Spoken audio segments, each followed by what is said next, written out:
Welcome to Stories with Brisco and Bradshaw. This is the show you've been waiting for. That is Mr. Brisco right there, the Oklahoma legend, WWE Hall of Famer. I would be Bradshaw, and this man is the one that is responsible for one of, if not the hottest angle in wrestling history. He's responsible for the Attitude Era. He's responsible for the NWO. Took a company that was losing $10 million a year and took it. John, wait a minute. I know you try to introduce our friend, but you know what this guy tried to do to us? He tried to, you and I, two little independent guys out here in the world of podcasting, trying to make a podcast where it is relevant, where it does mean something, where it is informational. And Eric Bischoff comes on global wide internet, that platform that he has globally with that billionaire Connie, and starts telling us how relevant his thing is, how up to date his is, and how obsolete we are. And you're sitting there putting this guy over. Hey, we invited you on there here. You were kind enough to come on, so I will shut up and let you have a little say there. But You're I got right. John. He's I a can't terrible believe you're person. saying all those good things about it. You know, I got to tell you guys, I thought we were friends, which is why I agreed to come on here. But, you know, I'm looking at the things that are being said in social media since I agreed to come on. And you're not afraid to throw a couple punches. So as long as we're throwing punches here, Gerald, let me throw a couple your way. I was trying to be kind and trying to acknowledge you guys. But you're ripping us, saying that we're trying to put you out of business. For what? Having Sean Waltman on the show on the 25th anniversary of the NWO? What the hell? What's that got to do with me trying to take anything away from you? It only feels like I'm trying to take something away from you if you think by default everything fucking belongs to you. And it doesn't. Sean Waltman is an independent guy. He wanted to be on the show. Why does that make me the bad guy? I always have to be the bad guy. Eric, correct me if I'm wrong. Sean Waltman told me that you offered him $25,000 to come on your podcast. Well, I heard too. With not your money, mind you, but just like everybody else's money you've used at billionaire Connie's money. Hey, number one, it's not true. So you call two, even if it was true, it doesn't make me a bad guy. It makes me a generous guy. There's a difference. John. Yeah. Jerry, this is pretty step much in what here, happened. John. Be the voice of reason here, Layfield, for a change. Mr. Brisco, listen, I got to agree with my Oklahoma friend here. I mean, Mr. Bischoff tried to put us out of our homes about 20 years ago, and he's doing it again now. We're just a couple of independent guys trying to make the world a better place by telling people stories where they laugh, where they joke, where they have so much fun. We get Sean Waltman on, and before our show even airs, Mr. Bischoff has stolen X-Pac from us, trying to put us out of business. Then he comes on our show and uses horrible adult language at us. It's atrocious, Jerry. It's atrocious. I'm guilty, all right? I'm just guilty. A bad, horrible person that's trying to steal the food out of your mouths and get you kicked out of your home for no other reason than I just have somebody else's money to spend. I wish you're not the first one to say that about yourself, Eric. Hey, well, wait a minute. Now, Mr. Bischoff, please call me Eric, damn it. Please call me Eric. Okay, Eric. You did say that the only reason that Mr. Brisco stretched you in Oklahoma, in his home state, on his birthday was because you felt sorry for a 60-year-old man. I didn't say that. You're putting words in my mouth. What I said was there were people there. It was in public. We were in a bar. Granted, we had run most of the people out of the bar, but there was still a bartender there and I think a waitress by about 2 o'clock in the morning when all these shady shenanigans took place. But still, Bruce was there and John Cena was there. It was Gerald's birthday. I didn't feel sorry for him, but I wanted to be kind. And what I said was don't ever confuse kindness for weakness. But I was kind.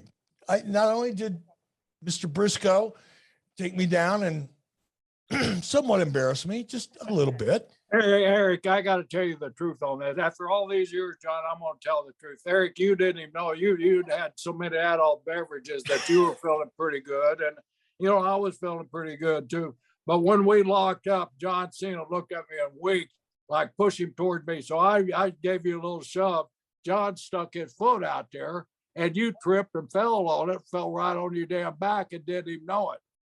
And then See, you guys are busting my chops for being an evil person who's trying to take money away from you. And here's Gerald admitting to the world that he had to cheat in order to beat me on his birthday. I didn't cheat. John Cena's the cheat. John Cena's a cheat out there. So Eric, you're saying that. I've been stating that. I've never once come out and said I did it. It's usually Layfield or that damn guy that your cohort that you worked there with, not billionaire Tony, but that other billionaire to be big old Bruce Pritchard. He's the one that those two guys are really the ones that instigated that whole deal. You and I were sitting there having a good time, very cordial towards each other and enjoying ourselves in Oklahoma, having a nice cold beer. And all of a sudden, Layfield and Cena, they start piping off where they kind of paint us into the corner where we both look like, we don't have anything between our legs if we don't do something. So it's not your fault or my fault. It's actually that guy in the corner up there. Uh-huh. Wait a minute. I was now there. The truth is coming out, and watch that Texas back up, man. I got words for Cena next time I see John Cena. That's now that the I know worst the truth. recollection of a story I've ever heard, Jerry. That did not happen. I do remember Eric Bischoff saying he can't be that good. and that's when furniture started spreading back. And you get that cockeyed look and you're sideways because you're off Oklahoma and you're drinking too much and you want to stretch somebody. And Eric actually says, I'll give it a go, which I give him a lot of credit for. You guys are both in suits in the middle of a bar. And Eric did give it a go. It just didn't wasn't much of a go, but not for too long. It wasn't much of a go, but well for Eric. You know what the best part of the story was, and I haven't talked about this to many people, but of course I was out with you guys all. What are we out till 2, 3, whatever it was in the morning? I had to get up early and catch a flight, fly all the way back to Phoenix where I lived at the time. So I looked like I got run over by a train. I had mat burns on my face. My elbows were all burned up. I looked like shit anyway because I was so hungover. My face was swollen the size of a basketball. Eyes were just these little slits, and I had a broken thumb. So I finally get home the next morning. Someone from my eyes, believe you. I get home the next day and I walked in the door looking like death warmed over and like I got my ass kicked, which I did. And my wife said, well, how was TV? And I said, TV was all right, but man, hanging out afterwards was a blast. And I went right to bed and slept for 6 hours. Yeah. Eric, the first time you walked into the WWE, I believe was in Newark, New Jersey at the old Meadowlands at the time. I don't know what it's called now, but how was your feeling there? And it kind of lead us up to the you coming in and you and Vince hooking up and how that situation all worked out and how you felt and the reception that you got when you came into the WWE. Yeah, it started with a phone call. Vince gave me a shout. And, a lot of people don't know this because there's been other people, who have taken credit for me even getting the opportunity at WWE. But, WWE had contacted me a year previously. JR called me and offered me a spot to come in and work on Monday Night Raw. And it was in July. And I happened to have people at my house over the 4th of July. It's kind of a big deal. And people were flying in from around the country and some were driving in. It was already happening right over the 4th of July. And JR called me a couple days before and said, hey, I'd like to know if you'd like to come in and do a Monday Night Raw. And I tried to get some information out of Jim, but Jim wasn't very forthcoming. And I understand that. You don't often want to, lay out an entire storyline to somebody if you're not sure they're even on your team. But Jim also had kind of a bad taste in his mouth about me. He wasn't happy to make that call. I could tell. You know when somebody's anxious to talk to you, and you know when someone's just doing it because they have to. And Jim was doing it because he had to.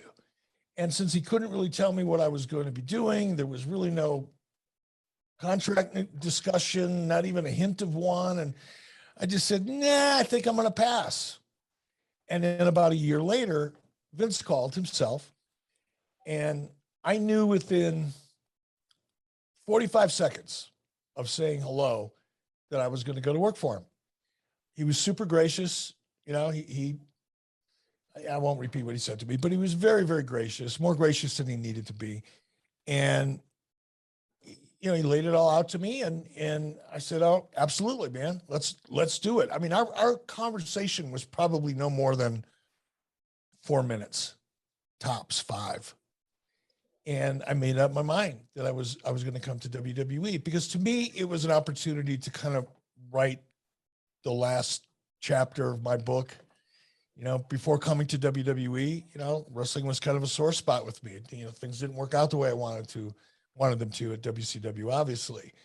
And I thought once I hung up with Vince, this is an opportunity for me to, you know, I was going there as talent, and I was fairly confident in my abilities as talent. And I knew that there was a lot of people there in WWE that I had never had a chance to work with. So it was like, wow, what a fantastic opportunity. And I knew that however long my term, you know, my term would be at WWE, it was in my ability to make sure it ended up very, very positive, because I was confident in my ability as a performer. So I just looked at it as a great way to close out the last chapter of my wrestling book. Little did I know there'd be other chapters, but at the time I kind of looked at it as like, all right, this is my last shot. Go have some fun, damn it. And that's the way I approached everything I did. I didn't feel awkward at all. I know it sounds strange given the circumstances, right? You would think, I would think that I should have felt awkward or tentative about it, but I didn't. You know, I just knew. I know, Eric, in the back when you come in, and then, you know, and in this business, as we all three know, it's almost impossible to keep secrets. It's almost possible to make a big major move like Vince and you made without the world knowing almost instantly. But yet you guys were able to be professional about it. And nobody knew, not even the guys in backstage, until later on in the evening, that Eric Bischoff was coming. And all of a sudden, the place went from a normal TV setting, and John could back this up, to kind of a tense type deal. Well, what kind of reaction is this guy going to get? I mean, this is the guy that tried to take food off of our table, just like you did with George, with Brisco and Just Bradshaw. like you did with our podcast with the Billionaire Connie. Thank you, John. Thank you. You finally said something positive there. But you know, it was kind of tense. And then, you know, there were certain guys, you know, I had made some comments about you on a DVD that John. Yeah, you said you wanted to beat my ass if you saw me in an airport. Is exactly what you said. You did say that, Jerry. You said that on DVD. But luckily we were at the arena, not the airport. I was standing talking to Undertaker when Eric walked in, and I didn't see him. Undertaker goes, "The hell?" And I turned around, and there's Eric just walking by. I go, I didn't really expect to see that today. I thought, you know, I tell you, I thought it was great. I thought it was cool. He was there. I had no issue at all whatsoever with it. But it was a shock. It was definitely. Well, Eric, was that the first time? I know you in either 90 or 91. That's when you had to sell a broom for Vince McMahon, which we can talk about in a second. But was that the first time you'd really talked to him? It was the first time I'd really met Vince. You know, the first time I talked to, you know, when he called me on the phone a month or two before I actually showed up, was the first real direct conversation with Vince I ever had. But back in 90 or 91, whatever it was, when I interviewed or tried to sell a broom, I was talking to Vince over an intercom, you know, in the studio. I never even saw him face to face. So my first face-to-face meeting with Vince literally was that night at Continental Arena. And for those that are listening that don't know the story, you had a tryout with WWE in 1991, and the tryout was sell that broom for me. And you literally they got a tape of it with WWE. You were sitting there off the cuff, ad lib, trying to sell a broom to Vince. Yeah, that was pretty different, but yeah, but I understood it. You know, he wanted to see how fast I was on my feet. If I could improv, if I could ad lib, if I was easily shook. You know, I get that. I kind of like that idea. That's a great way to see what somebody's all about. And if they can handle pressure, it's a good indication. So I failed that test. Hey, well, thank goodness you did, because we might not Yeah. have guaranteed contracts or the Attitude Era if you'd have passed that test. Everything happens for a reason. And Yeah, everything happened for a reason, but somebody's got to be there to bring it to the forefront. And you were there. I remember when I was just getting in the office. Also, when you were making your WCW office debut, and we'd lost Kevin and we'd lost Razor and several other guys. We had that 21-day tour in Germany. You talk about a long ass tour with.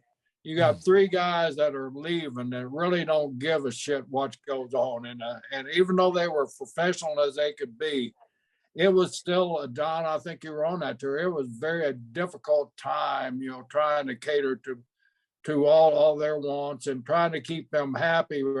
As you guys know, Vince's number one slogan is get the match in the ring. In other words, do whatever you need to do that night to get the match in the ring. And it seemed like I was bending over backward more than I'd ever done in my career, trying to keep these guys happy. But I had a meeting with them, and I was friends with them, but I had a meeting up with them, and I said, "What really made you guys decide to go?" He said, "Because we got guaranteed money. We know what money we're going to make next week. Here, we don't know what kind of money we're going to make. We don't even know what kind of money we're going to make on this tour."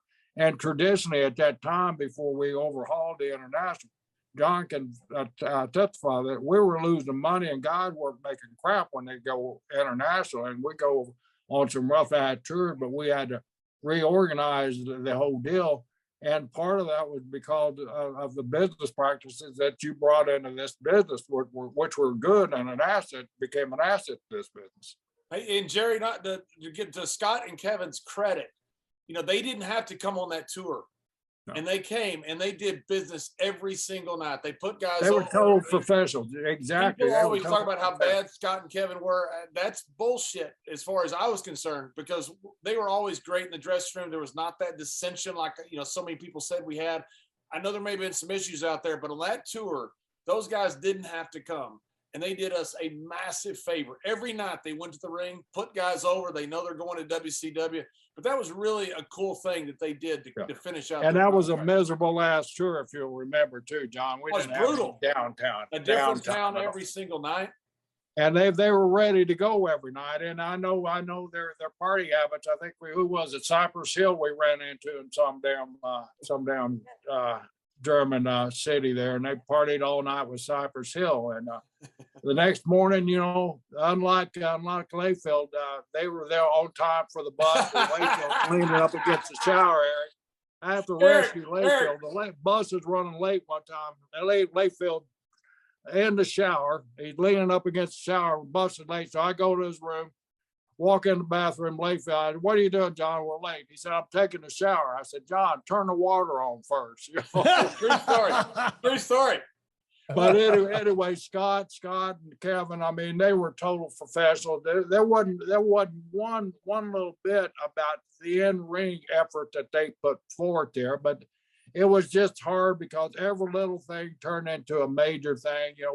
We had Sonny on a tour, and she was being Sonny, and so we had to amend some of our policies to keep her out of trouble. And so, but those two guys, they did a wonderful job. But what I'm saying is, the things that you brought to the business, and when I had that meeting with them, and they told me that, the first thing I went back to the States, and I had my meeting with Vince about the tour. He said, "What's going on? What's causing all this?" So I said, "Vince, we gotta give these guys guaranteed money. I can't do that." "Well, you got to, or we won't have anybody here." And so I'm sure everybody should thank you for that, what the business evolved into. But you're right. That guaranteed money was a game changer. Well, and it worked out good for WWE in the long run. Like I said earlier, everything happens for a reason, and the business is probably more stable as a result, and it's a good thing, right? Yeah, it is a good thing. Eric, I want to ask you. I was looking at some old interviews that you and I did. 19, let's see, was it 88? You helped promote the Super Clash. It was the only pay per view that AWA did. They did AWA, they did the Von Erichs, and I believe Memphis, Jerry Lawler, as a Super Clash, trying to fight off Vince McMahon. You guys were there in Chicago. Did you know then? I mean, that kind of a last gasp effort to stop the momentum of the WWE. Did you know that might be the last stand you guys were making as far as the territories?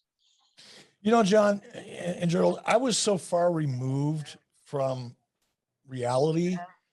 I'd only been, but by the time we did that Super Clash, I'd only been in AWA for less than a year. So I was so green, so excited just to have a job and work for Vern Gagne. I mean, I didn't know anything about I didn't understand where Vern was financially. Because Vern didn't share that with me. I was the new kid that watered the plants and took out the garbage after work, you know? So I had no idea where Vern really was in 1988. Subsequently I figured it out, but then no, I didn't know. I didn't look at it as Vern's last stand. I didn't really understand, you know, the nature of Vern's business or what WWE or WWF at the time was doing. So I was just, man, my job on that tour, by the way, here's my job. I literally, and I'm no handyman. My wife won't let me near anything other than a hammer. Like if she sees me with a screwdriver, a wrench, or a power tool, she'll call 911 or just get a gun. But my job was to build the sets that we were going to use for the interviews. These 4x8 sheets of plywood and did some molding on it and painted them real pretty and all that. And then I had to rent a van and I loaded that set in a van and I drove that set from city to city, set it up. That was my job. And I was excited as hell to do it. But I was really unaware, completely naive as to what was really going on, not only with Vern, but within the business in general. Yeah, I'm so interested in that time. Is it true that the way you got the announcing jobs, one of the announcers didn't show up that day and you happened to be there pitching a product or something, and I'm fortunate enough to be on this podcast, not only with Layfield, but two of the guys that have the most perfect hair in this business. So I'm sure that hair is why you got hired at Vern in the beginning. So you were just standing around looking like Eric Bischoff can look with that full head of hair and that nice suit and tie on. And hey, that guy over there, look at him, man. Let's give him a tip. It wasn't quite like that, but it was pretty close. I got hired by Vern in 1987 to handle his syndication and sponsorship sales. So that I was in the office, you know, way back in the office, and in Vern's at Vern's studio at the time, it was an old church, and it was converted into an office. So on one side of the building was what the sanctuary used to be. Well, that was the production studio. And then you go through a couple set of double doors and then you're in the office side. So I had an office way in the back. And because I was in sales and all that, I usually wore a sport coat or a suit coat. And if I wasn't going to meet anybody, I'd leave it hanging on the back of the door in case I needed to take a meeting quick outside of the office. And one day, after I'd been there for about, 8 months or so, I guess, sometime in there was another announcer after Gene Okerlund left. A guy by the name of Larry Nelson took Gene Okerlund's spot, right? Larry had one of those just deep barrel-chested rustling radio voices, and Vern loved that. Vern was a big fan of radio voices. But Larry also had a pretty serious drinking problem. And back in the day, you know, Vern would fly the talent in from around the country like once a month or twice a month to do market edit promos. You know, you guys remember what those used to be. But that was back in the day when you had syndication. You do interviews for every local market, then insert them in that local show. So you spend 12, 14, 16 hours sometimes over a course of a day or two doing these market specific promos. Well, these promos were scheduled for a Tuesday morning. I show up at the office. Everybody shows up. All the talent that flew in the night before, they're all showing up. There's 20, 30 guys standing around. Everybody's waiting on Larry Nelson. Larry's late. Larry's even later. Where the fuck is Larry? By the way, can we swear on this show? We can now. little late now. As long as it's not at us. Yeah, but time's going on. Everybody realizes, Larry. Finally, we find out Larry Nelson got pulled over the night before, got a DUI, and he was in jail. So now Vern, he's seeing money burning, with all the talent sticking around, nobody to, handle the stick, right? So it's like, oh, Jesus, what do we get? Is anybody around here who's got a tie? That was it. And Vern or Greg said, I think Eric Bischoff, Eric, over the Eric. Oh, geez, oh yeah, that guy. He's got a tie. Go get him in here. So Greg Gagne came and got me and said, follow me. Vern wants to see you. And I'm thinking, oh God, what did I do? I haven't been here long enough to piss anybody off yet. What the hell? So I get in there and he goes, okay, here's what I want you to do. Put me in that spot. To work. I had never done it before in my life. I didn't know what a countdown was. I had no idea. I had no idea how to do what I was being asked to do. And now there's 25 or 30 guys, 20 guys, whatever it was, standing around. Here's the new kid that doesn't even know what he's doing and doesn't even try to pretend he does. And Vern's going, okay, this is really simple. This is just simple stuff. Here's what you're going to do. See that guy over there by the camera? He's going to go 5, 4. And when he points at you, you go. Now you've got a minute. All right. I want you to tell everybody where they can find their tickets, what time the event is, and who this guy's opponent is going to be. This guy in this case was Larry Zbyszko.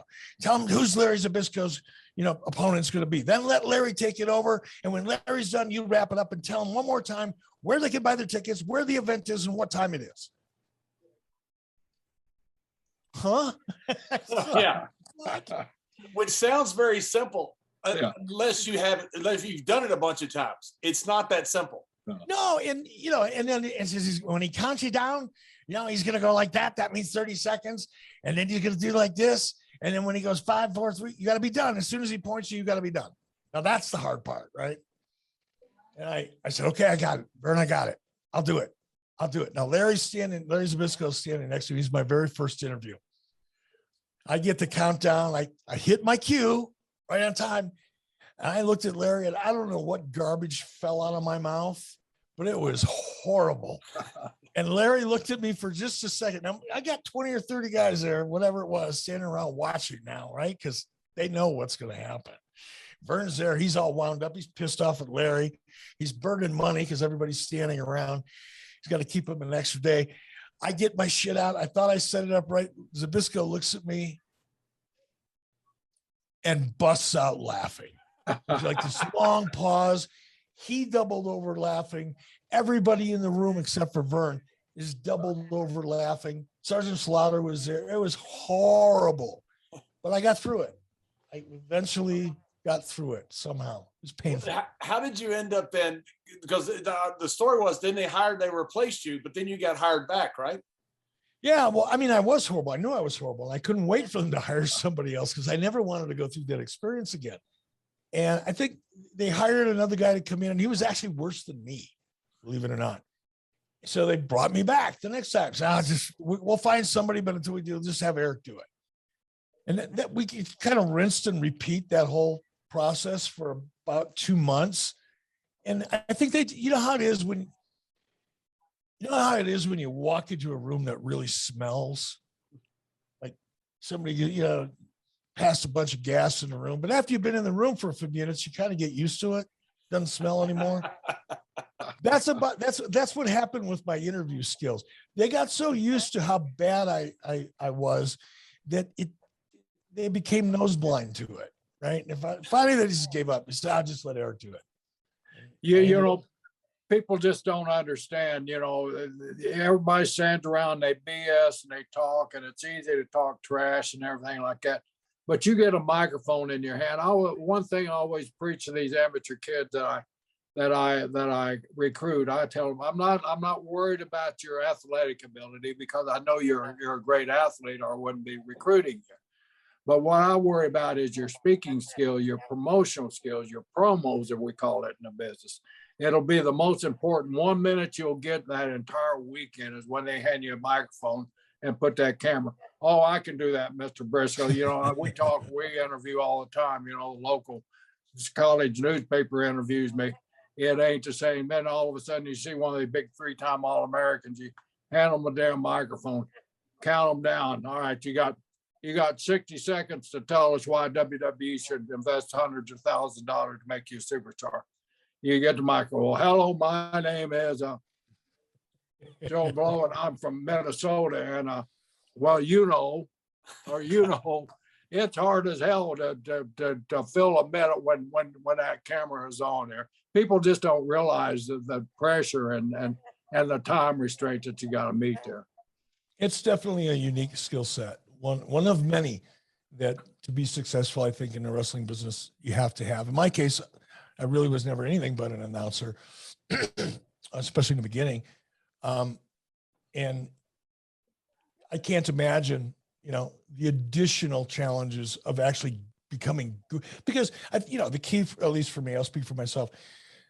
Once I got comfortable with who my character was or how to present myself, it got easier. Like anything else, the more you do it, the easier it becomes, and you find little ways to improve and all that. But it took me a couple of years to get to that point where I was somewhat not embarrassed by myself, actually. Hey, Eric, was there ever a time when I know you were on a freestyle team and you were black belt karate judo champion? Was there ever a time where you considered putting on the boot, placing up the boots, and getting in the ring, or all those camps were going on at that time where you were getting in, weren't they? No, because number one, I was never that big. You know, when Vern hired me, I was a $170. You know, at a time when a $170 didn't do much. For hell yeah, weight range by 10 pounds. but also I was in my mid 30s or early 30s. I was 33, I think, or 32 or 33 when Vern hired me as an announcer. So I mean, I was pretty self-aware and realized that, you know, any chance I would have ever had to get into professional wrestling passed me by about 10 years earlier. So no, I had no desire to do that or interest. You know, one of the things that people don't realize is one of the reasons that the older guys were so better at ad lib stuff. You know, I think the difference is our generation is really good at ad lib. This generation is really good at reading a script. Not that one is good or one is bad. It's just we didn't read scripts, and these guys don't ad lib. So it's kind of tough when you see a bunch of old wrestlers get a script. You know, they sit there and look at it like it's in Greek, like, oh my God, I can't remember anything. Because like Michael Hayes says, the only good script is the one you take to the drugstore. That's right.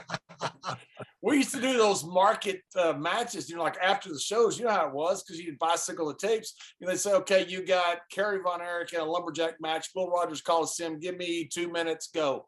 And then it would just go to another. You got Killer Tim Brooks and Watch a Hack Shit's a cage match, give me a minute and a half, go. And you would just do one interview after another, you know, filling up all these different tapes that are going different ways. And after a while, you got where it just kind of came off without thinking. Yep. You know, which was really an advantage to us to be able to do stuff like that.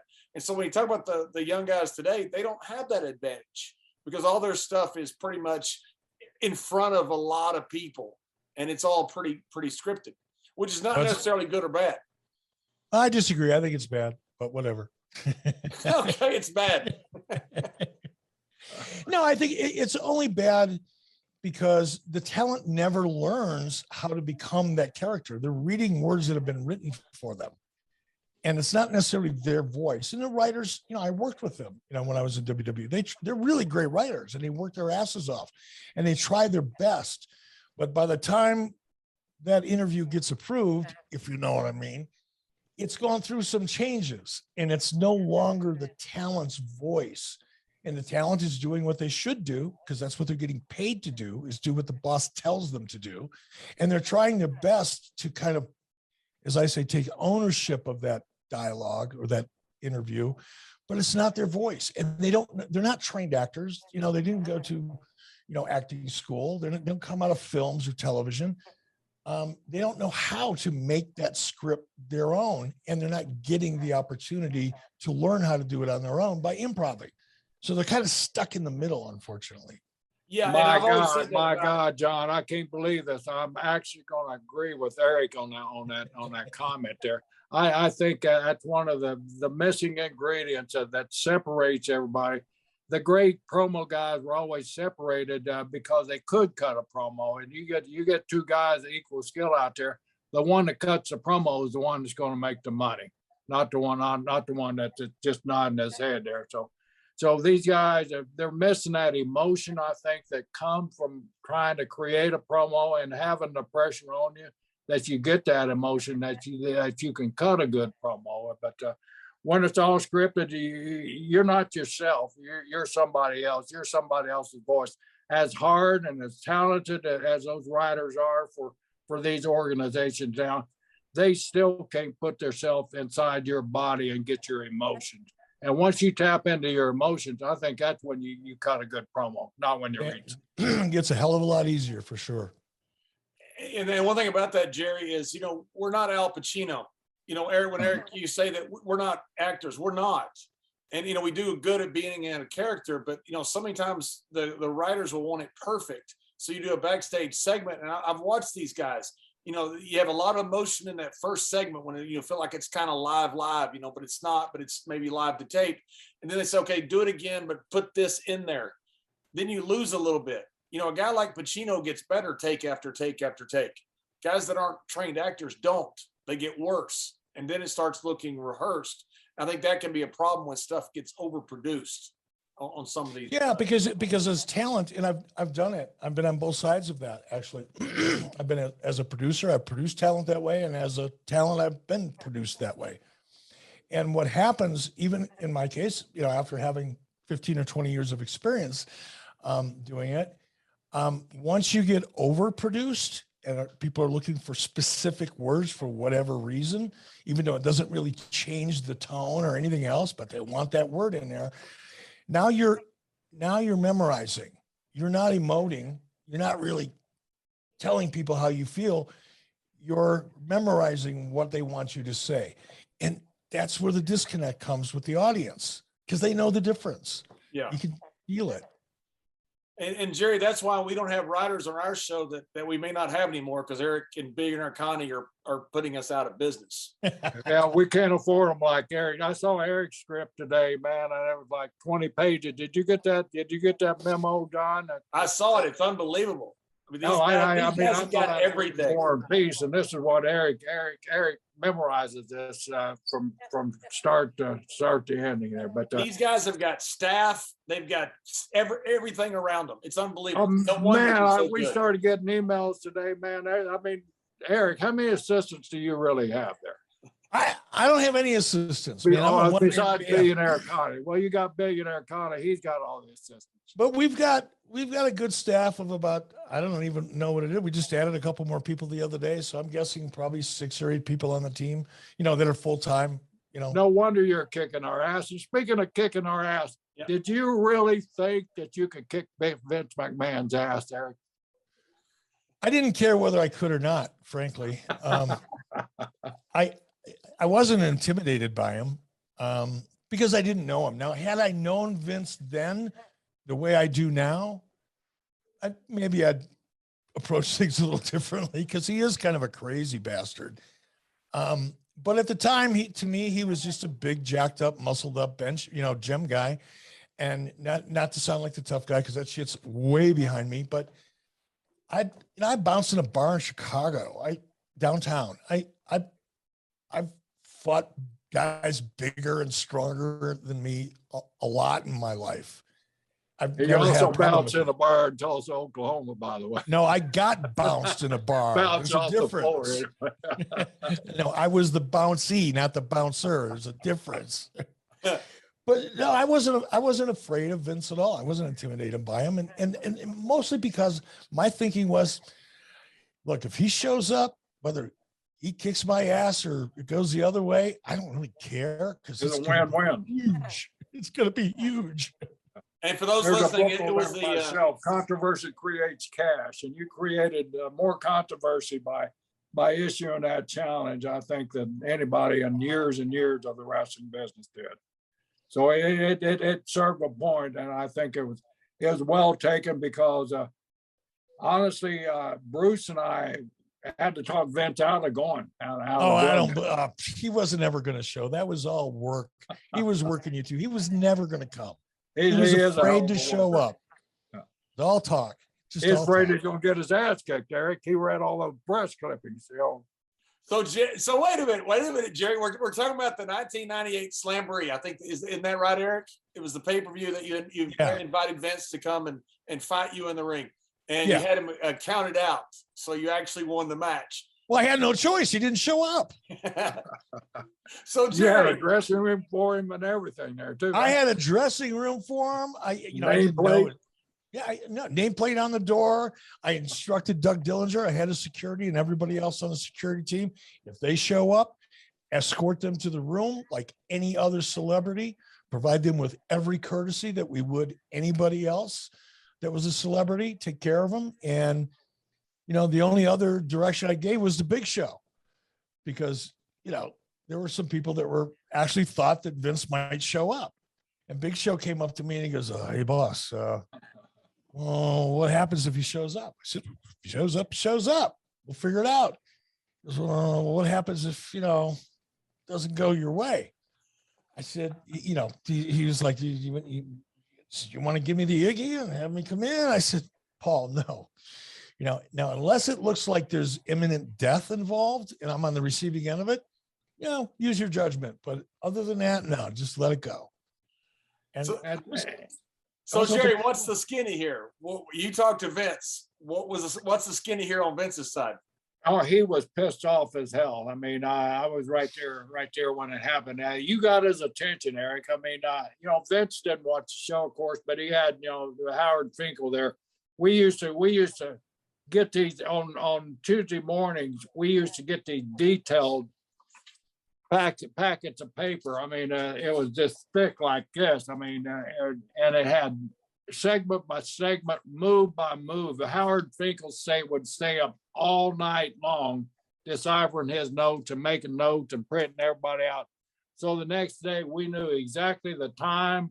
We knew exactly who went to the bathroom when I mean, everything that was on that show, we knew thanks to Howard Finkel. But that when they brought that script in and said Eric Bischoff challenged you, of course it spread across production meeting like wildfire. What are you going to do? What are you going to do? You guys going to go down there? And Vince was hot. I mean, he was hot about it. It was embarrassing to him. He felt it was embarrassing to him, and but there was no way, like you said, he was going to go down there because everybody, what good you going to do? You go down there and you say you do kick his ass, you get lucky and you kick Eric's ass. But he is a black belt karate guy, by the way, Vince. And you got. I bet you that scared him to death too. In a high school wrestling match. That was Vince's claim to fame, getting beat by a blind guy in a high school wrestling match, by the way.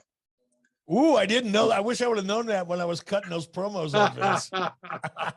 So Jerry tells a great story about that. We'll have him on one time, John, have him tell that story about getting beat by a blind guy in high school. But there was no way. And plus, we wasn't going to let him go. And we had a show to do too. So, but you got his attention. You got everybody's attention, and it just goes back to Eric being Eric and creating something that's people are talking about your company, and you were kicking our ass for 82 weeks, 83 weeks, whatever it was. Jerry, did Vince ever say that he was going to go? No. I mean, he wanted to go, and he always hinted like he wanted to go and was going to go, but there was nobody who was going to let him go. Nobody going to let him get near that place. It was I'm just curious, Gerald. How could anybody have stopped him if Vince truly wanted to go?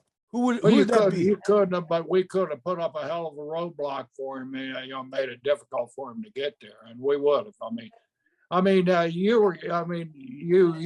WCW, you guys were kicking our ass anyway. And we're as you know, the hours that you got to put in when you work next to that guy is just insanely ungodly. I don't know how that man puts in all those hours that he puts in, but he could have gone if he really wanted to, but I tell you, we stuck by him, and we wasn't going to let him anywhere near that. But you know, we like you say, if Vince said I'm going and you're not stopping me, we wouldn't have been able to stop him. And wasn't Stephanie graduating from college that same weekend as well? I believe it was that in that time frame. I thought it was Shane, but looking back, it's probably Stephanie. But and that was in Boston. But that Worcester isn't too far from Boston. I was just trying to be kind. Thought he could make it. I was just trying to be kind and give him an excuse. That's all right. And you really made it convenient for him. You made it 60 miles away from where he was going to be. I mean, come on. They declined the challenge. What a dick I was. Oh, well. Hey, Eric, one of the things that I've forgotten about was one of the reasons you chose the Mall of America for the Nitro debut when Luger came out was you couldn't sell tickets. So it was not a matter of, WCW was not selling tickets. One of the reasons you went to Disney was because you weren't selling tickets on the road. You're losing money. You had a built-in audience, and you didn't want to debut the show in an arena that was, 10% full, because we had the same problem. We couldn't sell tickets anywhere during that time. Business was terrible during that time. But that was one of the reasons you chose Mall of America, right? Was because it was a venue that you knew that you could make look much bigger than what it was. Yeah, I had been to the Mall of America back then. Was kind of a new thing because I had family, that still lived in Minnesota. I saw it right away, and I remember that atrium, that part of the mall where we actually shot the show, and I thought, man, we put a wrestling match on here and have a lot of the big names that we have.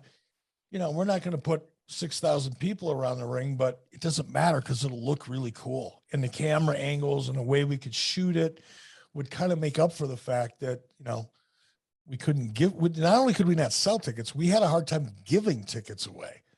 We were trying to paper houses and nobody would show up. So yeah, the Mall of America and Disney were a function of necessity, not creative, instincts. Yeah, I don't think people realize how bad business was at that time. I mean, it was just terrible for us. It was terrible for you guys.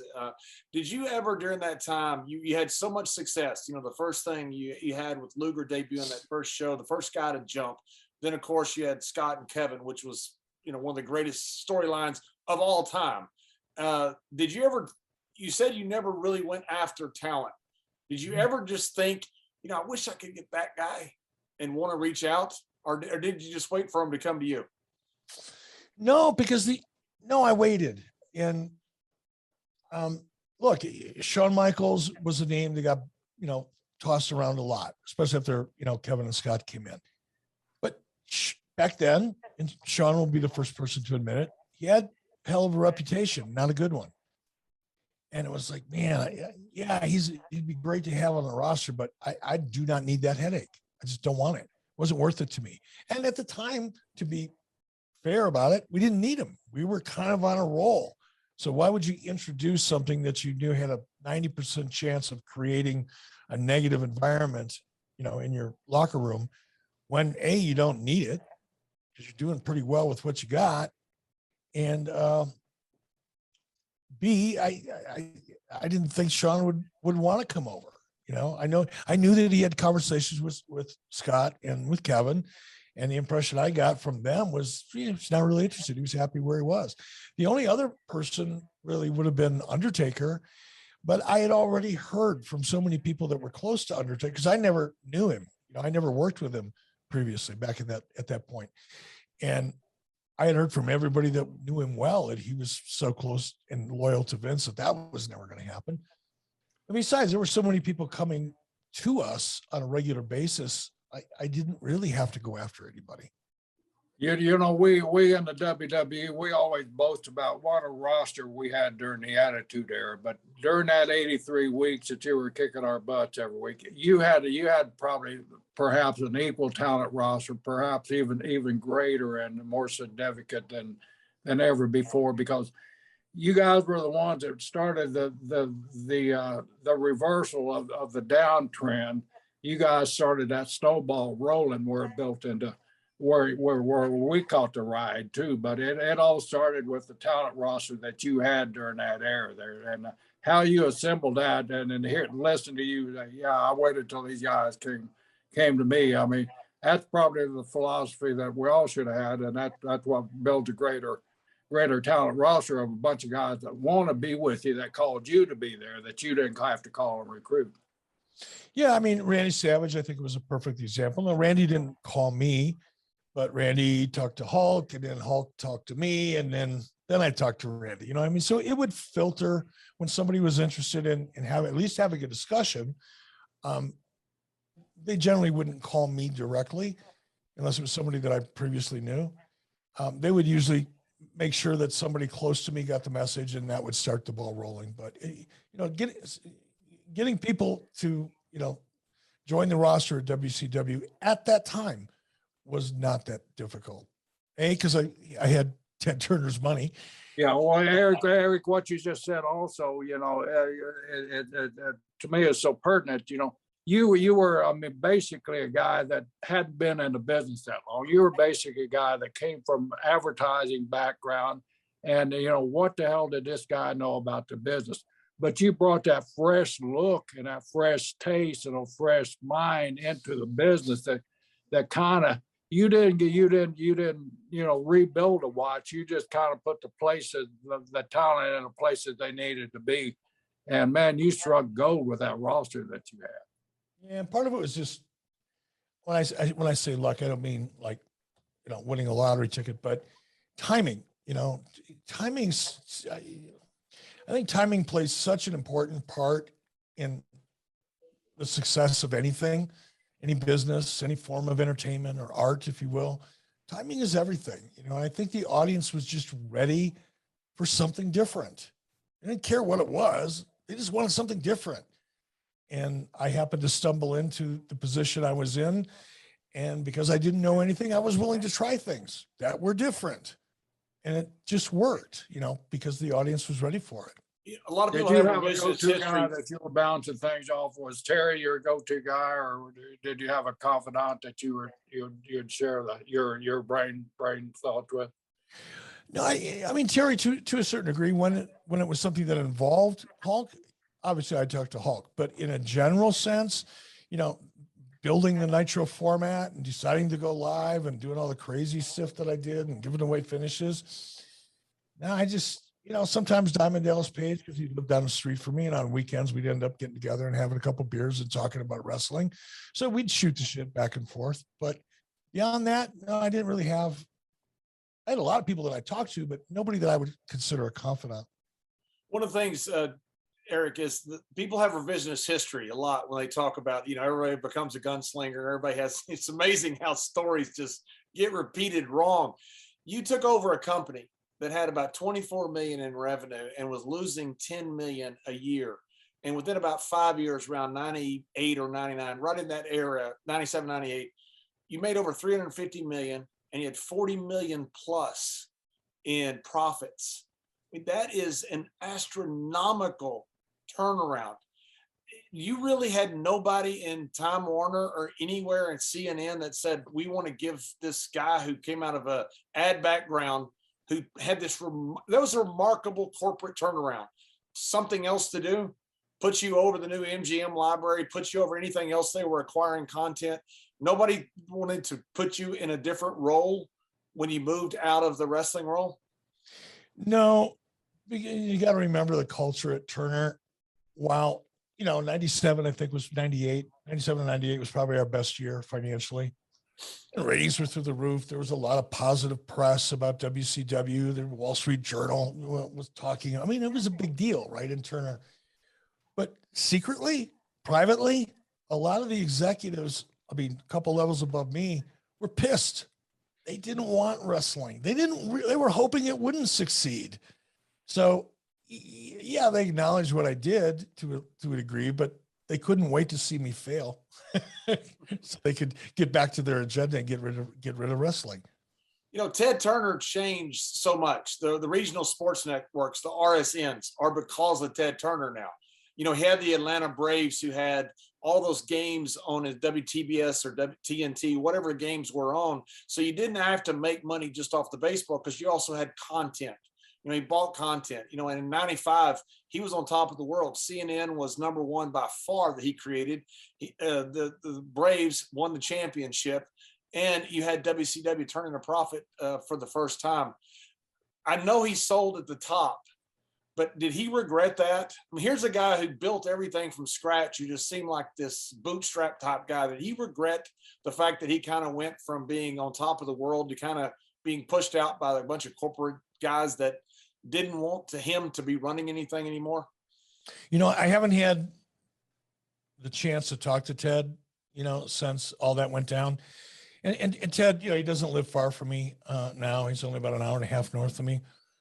And I was he's up in Bozeman, Montana. And I was up there this past summer, and he has a Ted Turner's restaurant up there, right? And I knew, in the years past, I'd go in there and people say, "Oh, you just missed Ted. He and his family were in," and years ago now. So I went in this past summer and I asked the manager, "Hey, Ted happened to stop by," and it became apparent in that conversation that Ted doesn't get out much anymore. He's got dementia, and they don't let him out in public anymore. So I'll never get a chance to ask him.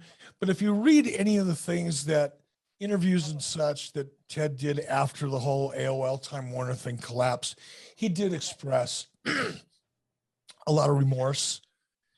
He didn't realize he was getting the rug pulled out from underneath him as it was being pulled out from underneath him. He didn't realize he was getting moved to a corner office and had absolutely no control over his own company any longer. He just wasn't aware. It all happened fast. I think Ted trusted Gerald Levin, probably more than he should have, clearly. And Ted Turner woke up one day and realized he had been neutralized. And when it was all said and done, he expressed remorse in the interviews that I've seen and read. Yeah, and then about 98, when Ted had been kind of taken out of everything, that's when you also had, for the first time, you had Mike Tyson coming along. You had the evil Mr. McMahon. You had first time that the WWE had caught up to WCW in the ratings. But at the same time, you had the corporate Time Warner and CNN pushing you from the top down. Did you feel like you're just backed into a box here? Like, of all times, for those guys to put standards and practice in place and to bring corporate people down to me, this is the absolute wrong time. Did you just feel like it was a confluence of events that thought, you got to be kidding me? Yeah, well, and again, from my going back to 98, it was the summer of 98, really, that the first evidence, I think, that things were going to start getting really bad occurred to me. Because again, in 96, I mean, Ted Turner would call me himself, every Tuesday afternoon when the ratings came out. He couldn't wait to call me. Brad Siegel would be on the phone, Ted would be on the phone, sometimes Scott Sassa. And he was more excited than I was, honestly. And it was like that for a long time.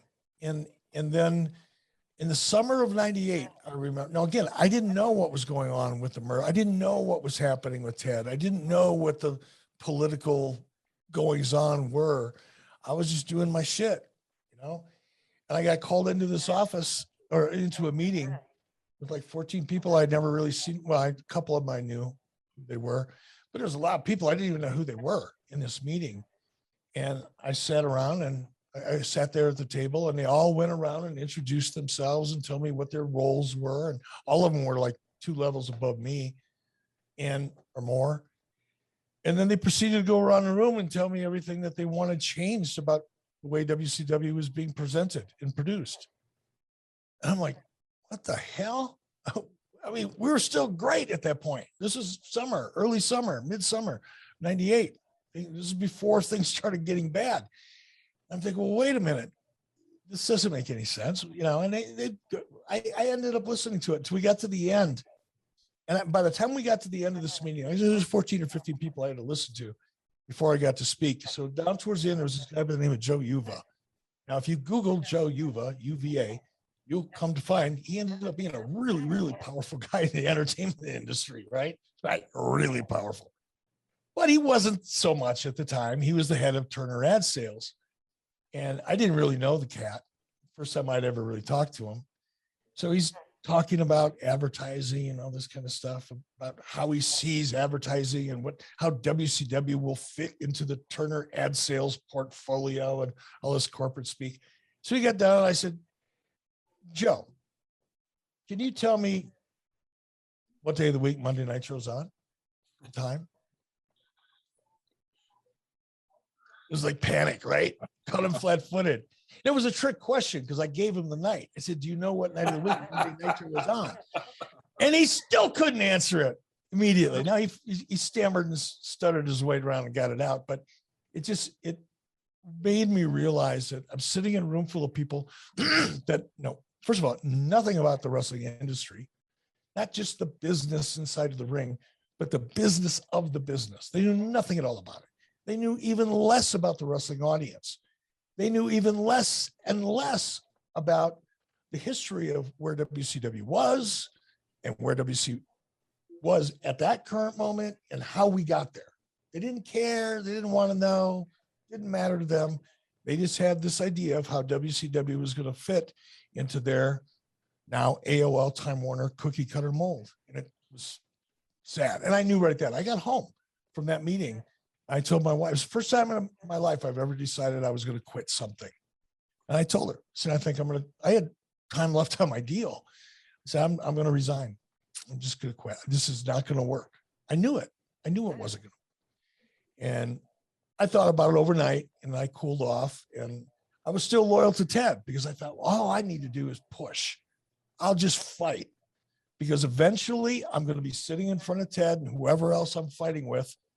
And I'm pretty sure I know how that's going to turn out because Ted liked wrestling and he understood what we were achieving. And he was paying attention to WCW and he did know what we went through. And he did have an understanding of the wrestling audience, much more than anybody else in that room I was in. And so I'm just going to fuck with the people that get in my way till we get in front of Ted and then I'll win.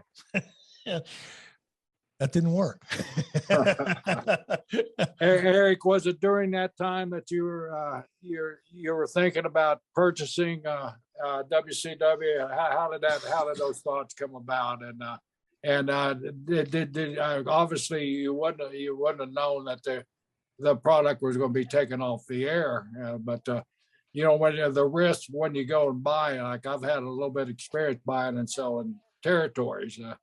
And so I know when you buy something, you don't always get what you're buying there. So in other words, yeah, I've heard some horrible stories about that. But in my case, the stories I've just shared with you were from like midsummer '98. I thought I would win. I thought I'd get my meeting with Ted. I thought I'd prevail, and I didn't. And in September of '99, they actually sent me home with 2 years left on my contract, a year and a half, whatever it was. They just sent me home. And a couple of months later, they brought me back. And when they first brought me back, I went to Brad Siegel and said, because he was the president of TNT at the time, he was overseeing WCW. And I told him, Brad, this is never going to work. You know that, and I know that. So before this thing completely crashes and burns, why don't you let me try and find a buyer? And Brad Siegel laughed at me. Not derisively, but he was like, they're never going to sell this. That's never going to happen. I said, all right, let me know. Fast forward a couple months, I get a phone call from Brad. Say, Eric, you remember back in January or February or whatever it was, when you said you might be able to find a buyer? I said, yeah. He goes, think that's still possible? And of course I lied. I said, sure. I had no idea what I was going to do or who I was going to do it with. But if I figured if I could get the door cracked open enough, I'll find somebody. And immediately went to work and found Fusion Media, and they stepped up to the plate, and the rest is history. And then at the last second, they pulled the TV programming from you, and that's when you decided not to make the purchase, right? Because they said no longer will WCW have the place at WTBS, right? Yeah, I think the purchase price was 63 million or 67 million, but along with that came either a 2 or a 4 year television licensing agreement. So we knew we had a television home for at least 2 or 4 years, whatever it was. I can't remember anymore. And at the very last minute, Jimmy Kellner came in as the new president of Turner and looked at the deal that was sitting on the table and pulled the TV component out of the deal, in which case it was worth nothing. That was before anybody knew about streaming and the potential and the internet and all that. So the library. When did you find out that they were pulling the program? About a month before the deal was supposed to close. I mean, we did, Brian Badal and I, we did a Dog and Pony Wall Street conference call, an investors call. It was publicized. The deal was done. We'd gone through 6 or 8 months of due diligence, whatever it was. I think Fusion Media spent close to $1 million in legal fees in the due diligence process. I mean, we thought we had a deal. I actually took my kids to Hawaii. It was spring break for them. So I told my wife, I said, let's just take the kids to Hawaii while we have this time, because when I get back, that deal is going to close. And when that deal closes, it might be a couple of years before I can take a vacation again. And so we agreed, and we took our kids and a couple of their friends to Hawaii. And I was sitting on the beach one day and I got a phone call from Brian Badal, and he says, it's done. I said, great. I got a cocktail in my hand. I'm on the beach. Couldn't it be a better time to get that news? He said, no. It's done. I said, I got it. It's done. No, you dumb shit. He didn't say dumb shit. No, they pulled the plug on the deal. It's over. It's not going to happen. I couldn't believe it. I was in shock. I was just in shock. When you took a company from losing a ton of money to make it one of the hottest products in cable television, because that was a time that'll never be repeated. And, when you have 2 live shows that are going at each other, doing the ratings that they were doing, I saw one time we had a 5.7 versus a 5.5. It was insane ratings we were doing. When they sent you home, what did they tell you? Harvey Schiller was my boss at the time. He was my direct report. Harvey was the president of Turner Sports. And I liked Harvey. He was quirky in his own way, ex-military, colonel in the Air Force, I think. Very imposing kind of a guy when it came down to business. But the thing I loved about working for Harvey is as long as I met my numbers, he left me alone. He did not micromanage me at all.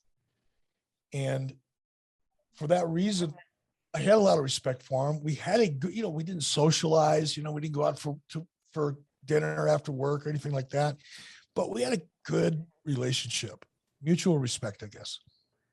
So when he called me into his, first of all, I got a phone call. I'm, on my way to the office, and I get a phone call. Harvey Schiller wants to see you in his office. It was like 9:30 or 10 in the morning. I had never gotten called. I mean, there was times when I was in Harvey's office, but never called to a meeting. It's always stuff that was previously scheduled and I knew what the agenda was. In this case, it was, random phone call. Come on in. Harvey wants to sit with you. I went, wow, that's odd. That's really odd. And we had a pay-per-view that Sunday. So it was even more unusual because I was pretty busy. So I got up to Harvey's office. As soon as I sat down, I could tell by looking at Harvey, his demeanor had changed so much from the Harvey Schiller that I would normally see. He didn't want to have to tell me. It wasn't his idea. He told me it wasn't his idea. He told me right away, right off the bat. He said, Eric, I'm not doing this because this is my choice. I'm doing this because this is the choice coming from the North Tower. Well, okay, what is that choice? And he basically said, go home. I said, Harvey, I can't go home. I got a pay-per-view. No, you don't. And I didn't get it right away. I mean, I was like, well, no, I do, Harvey. No, Eric, you're not listening to me. You need to go home. Get some rest. Just go home. We'll have another conversation a little while down the road, but for now, just go home. And then it finally dawned on me, I was being let go. Now, again, I had a year and a half or 2 years left on my contract, so I wasn't worried about that. The minute he said, go home, he triggered the pay or play provision of my contract. It's not like he could change his mind and call me back to work on Monday. Once they exercise that provision, that's it. That bullet left the barrel, and I'm collecting a hefty sum of money for the next year and a half or 2 years. So I wasn't worried about money. I was just confused by it all. for about 45 minutes, not even that. By the time I got home by about 11 o'clock that morning. By that time, I processed it, got home, told my wife what happened. She said, "What are you going to do?" I said, "I'm going to jump in." I had my own plane at the time. I said, "I'm going to jump in my plane and fly to Wyoming because the fishing's really good in September." That's what I did. I saw Terry McGurk the other day. I don't know if remember Sure, Terry. I know Terry. Terry's the chairman now of the Atlanta Braves, who are just down in the playoffs. And he told me basically exactly what you're saying. He said, Eric had us rolling. And he said the corporate merger just pulled the absolute rug out from under it. It was just, it's something is cool to hear the validation from somebody coming from inside of the organization. Do you ever have any contact now with any of those guys from your past? No, John, I'm horrible. I'm a horrible phone friend. I don't like talking on the phone all that much. My brother and sister are in Minnesota, and I love them dearly. And I think if you added up the total time over the course of a year that I speak to both of them, it would be less than 4 minutes. So I'm just not a phone guy. And I don't, occasionally I come across people and I'm always happy to see them and we reminisce and it's just like, yesterday, but I don't make an attempt to stay in touch with too many people. I talk to you guys more than I talk to most people that I work for at WCW.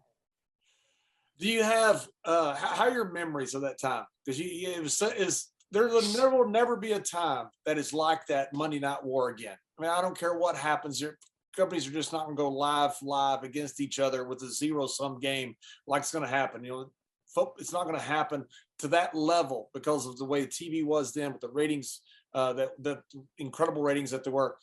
Do you look back with really good memories, or do you have some like, I wish I'd have changed that, or any regrets? John, if you would have asked me that question 3 years ago, I would have given you an entirely different answer. But to give credit to Conrad, when Conrad first reached out to me about doing a podcast, I was interested because I could see the success that Conrad and Bruce were having. And at the time, money was, critical for me. I was kind of on a rebound or trying to. So I was really interested. And when we first started talking, I said, well, Conrad, what do you see for a format? What do you see the show being? He said, no, I want to go back and, really talk about the Monday Night Wars. And, I said, Conrad, man, that's been done to death. There's been books, there's been DVDs, there's about 1.5 million shoot interviews floating around. Nobody wants to hear about that shit anymore. And Conrad said, no, Eric, I think you're wrong. They do want to hear about it. It's just got to be done the right way. So I was not reluctant, but I wasn't convinced. I went along unconvinced that it was the right thing to do because I was just convinced people are sick and tired of hearing about it. And when we first started doing it, if you go back and listen to some of our first podcasts, it was not pretty. I didn't really have any chemistry with Conrad at the time. I didn't know him. We were just starting to work together. And on my part, I was really defensive because I'd spent 20 or some odd years listening to Eric Bischoff ruined WCW. He's a finger poke of fucking doom and Ted Turner's money and, all the hate, right? I've been on the receiving end of that for 20 years. So the minute somebody opens up in an interview and starts busting my balls back then, my reaction was a little stiff and not fun because I was defensive. I'd go into a podcast like this, I was in the corner tucking my chin, trying not to get knocked out. And over a period of time, that all started to change because I started having fun, even with the negative things. Even with the mistakes I made or the bad choices I made or whatever, I started having fun talking about those things. And it completely changed the way I looked at my career. I knew, there were some great spots. There were some great moments. There were some big things happen. Of course, I knew that. But in my mind, I was kind of overwhelmed with all the negative bullshit that constantly came my way. But once I turned that around and started having fun with it, it completely changed the way I looked at my career as a whole. And now I look back at it as nothing but I'm just grateful as hell for all of it, not just the good stuff. for every moment, even the really shitty stuff. I'm grateful for it, and I wouldn't change anything because the great stuff was great. Speaks for itself. But even the shitty stuff, I learned so much from. Once I could look at it and not be angry or defensive about it, but just have fun with it and think about it and talk about it, it became apparent to me that, I know a lot more now than I did back then by virtue of some of the experiences I had because of my bad choices or my mistakes or my miscalculations. All of it was a great education and a great experience that I wouldn't trade for the world. And a lot of that, for a lot of wrestling fans, that was the greatest time of their life, was the Attitude Era. And all that was created by you. And I say created by you. If it wasn't for you, you wouldn't have a response from WWE. So you wouldn't have had Generation X. You still would have had Shawn and Hunter, but they probably would have been in a different version because they wouldn't have been answering the NWO. You wouldn't have had evil Mr. McMahon. You wouldn't have had Stone Cold in that version that was answering what you guys were doing in WCW. So the Attitude Era is pretty much, you're responsible for lighting the match that set that bonfire. But for a lot of wrestling fans, that was the greatest time of their life. And that's what people remember so much. And that's got to be really cool when you sit back and think, that I had a great place in history. It is. And it's one of the things I'm grateful for.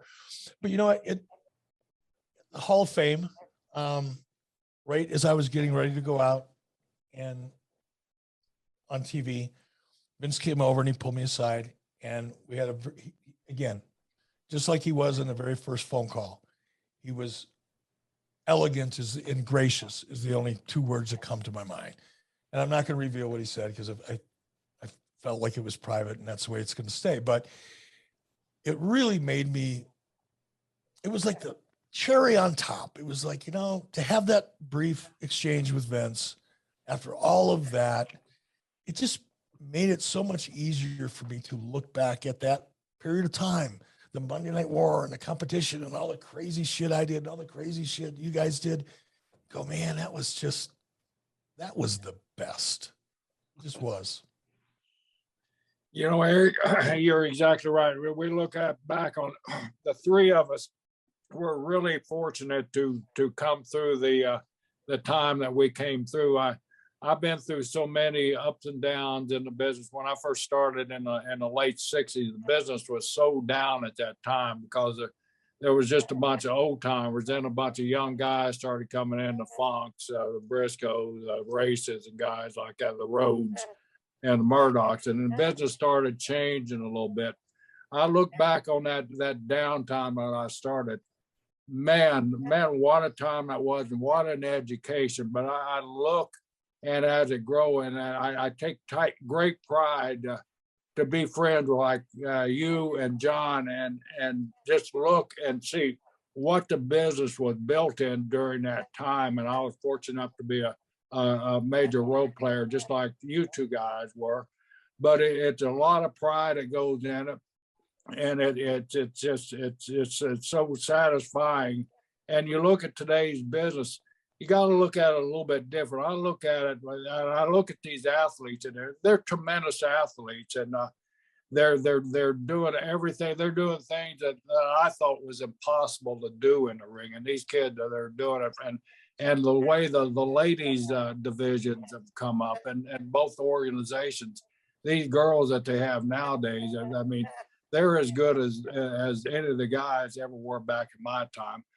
But how do you kind of look at the business today and take pride in what you did and what you built and how it reflects on today's business? I never think about that anymore, Joe. I just don't. I pay attention to be very honest. I'm more interested in the business of the wrestling business than I am in what's going on inside of the ring on any given night. I don't watch wrestling for the entertainment value anymore. I watch wrestling occasionally. What are you looking for when you watch it, Eric? Characters. I'm begging them to show me story. I'm hoping that when I tune in, that I'm going to see something that tells me somebody's paying more attention to story than they are to, match quality. Not that match quality is not important, but I think the emphasis that is on the physical display of wrestling has by default de-emphasized the quality of the story. And I think the lack of story quality and consistency, the lack of characters, not that they don't have characters, they do, but going back to what John and I and Gerald, we were all three talking about, is you don't feel connected to the characters the same way anymore because those promos aren't there. They're just kind of like they're out of necessity, but they're not creating any emotion. And that's, I think, because such a large part of the emphasis is on the presentation of the in-ring product. And the sheer volume of content that's being produced today, in particular by WWE, makes it an even bigger challenge.